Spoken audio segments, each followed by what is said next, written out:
தூத்துக்குடியில் நடந்த பாலியல் வன்கொடுமையை எதிர்த்து அதிமுக பொதுச் செயலாளர் எடப்பாடி பழனிசாமி அறிக்கை வெளியிட்டுள்ளார். இதுகுறித்து அவர் தன்னுடைய சமூக வலைதளத்தில் தூத்துக்குடி மாவட்டம் ஸ்ரீவைகுண்டம் பகுதியில் இன்றைய முதலமைச்சரின் ரசிகையான பெண் ஒருவர் ஆளுங்கட்சி தாவேக நிர்வாகிகளால் பாலியல் வன்கொடுமைக்கு ஆளாக்கப்பட்டதாக வரும் செய்தி அதிர்ச்சி அளிக்கின்றது.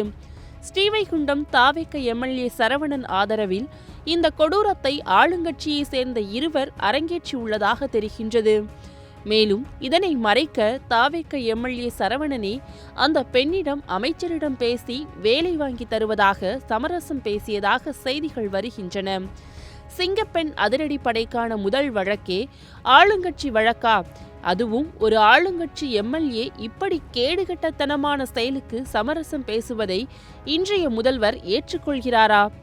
உங்களை திரையில் ரசித்து வளர்ந்த பெண்ணுக்கு உங்கள் ஆட்சியில் உங்கள் கட்சியினரால் நடைபெற்றுள்ள இந்த கொடுமைக்கு பதில் சொல்ல வேண்டிய கடமை உங்களுக்கு உள்ளதை உணர்கிறீர்களா?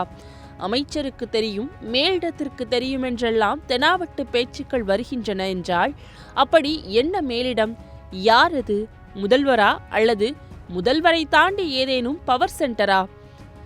சிங்கப்பெண் அதிரடி படை துவக்க விழாவில் சிங்கிள் டேக்கில் பேசிய வசனங்களை எல்லாம் உங்கள் கட்சியினரை பார்த்து பேசுங்கள் முதல்வரே.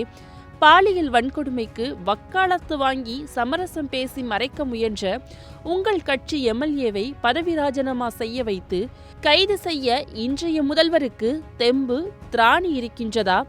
மேலும் வேறொரு பெண்ணுக்கு இக்கொடுமை நடந்துள்ளதாக பாதிக்கப்பட்ட பெண் கூறியுள்ளதான செய்திகள் வருகின்றன. அதனால் இந்த வழக்கை எந்த அரசியல் இடையூறுக்கும் இடமின்றி விசாரித்து குற்றம் இழைத்தவர்கள் மீதும் குற்றத்திற்கு துணை போனவர்கள் அனைவர் மீதும் அது யாராக இருந்தாலும் சரி, எந்த எம்எல்ஏவாக அமைச்சராக இருந்தாலும் சரி கைது செய்து கடுமையான சட்ட நடவடிக்கை எடுக்க வேண்டும் என இன்றைய பொய்க்கால் குதிரை அரசை வலியுறுத்துகிறேன் என்று தெரிவித்துள்ளார்.